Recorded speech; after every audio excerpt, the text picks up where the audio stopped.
Et on accueille Alexis Poulain. Bonjour Alexis. Bonjour. Alexis, alors Emmanuel Macron a dit qu'il fallait vacciner matin, midi, nuit, peut-être jour férié également. Il veut accélérer, c'est ce qu'il a dit en tout cas hier, des vaccinodromes, des enseignants, également qui devraient être vaccinés à partir de mi-avril.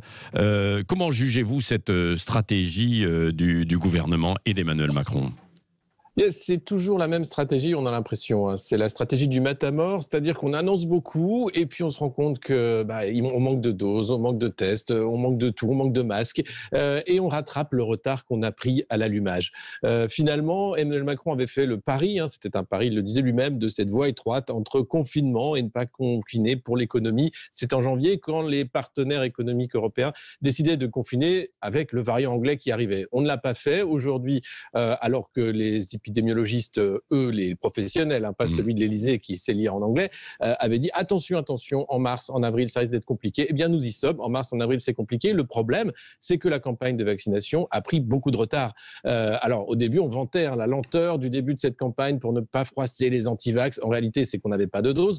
On n'a toujours pas assez de doses. D'ailleurs, AstraZeneca, même si le vaccin d'ailleurs a été obligé d'être arrêté compte tenu des soupçons sanitaires par rapport au sérum, ne livrait pas les doses voulues. Donc, on reprend la vaccination, mais le mal en termes de communication et d'image est fait. De nombreux Français maintenant sont défiants par rapport au sérum AstraZeneca et la suite risque d'être compliquée. Et puis, la lenteur à ouvrir ces fameux vaccinodromes. On a ouvert maintenant alors le stade à Marseille, le stade de France, etc. On ne se fait pas vacciner dans le stade, mais on utilise les infrastructures des stades pour pouvoir espacer les gens. On a retardé l'ouverture de ces vaccinodromes alors que l'Italie ou l'Allemagne les ouvraient systématiquement parce qu'on avait peur du fiasco H1N1 où les gens ne venaient pas se faire vacciner. Et là, on est en train de recréer les conditions d'un nouveau fiasco. Alors, peu importe l'énergie que met Emmanuel Macron ou Jean Castex dans la communication, nouveaux slogans, nouvelle matamorade, on vaccine tout le temps, allez-y, mettez-moi des aiguilles dans les bras, dans les jambes, partout, on y va.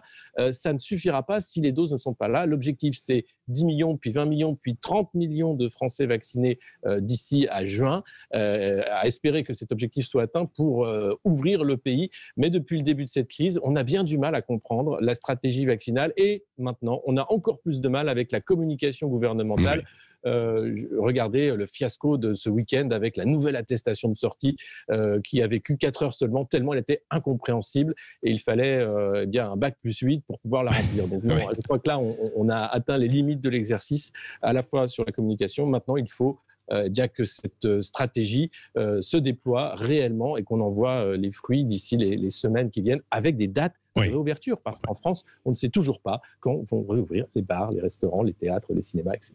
Oui, Alexis Poulain, sans vouloir vous poser une colle, mais pour voir si ça marche, la campagne de communication, est-ce que vous vous souvenez, vous avez retenu le slogan d'hier ? Oui, alors ce qu'on dit des slogans, c'est que plus c'est facilement détournable, plus c'est facilement mémorisable. Oui. Donc je crois que c'est dedans avec Durex, dehors avec Castex. Mais en fait, ça c'est le détournement. C'est le détournement, bien joué. Bien sûr, c'est dedans avec les siens, dehors en citoyen. Voilà, c'est ça. Non, mais c'était une petite vérification, interro surprise.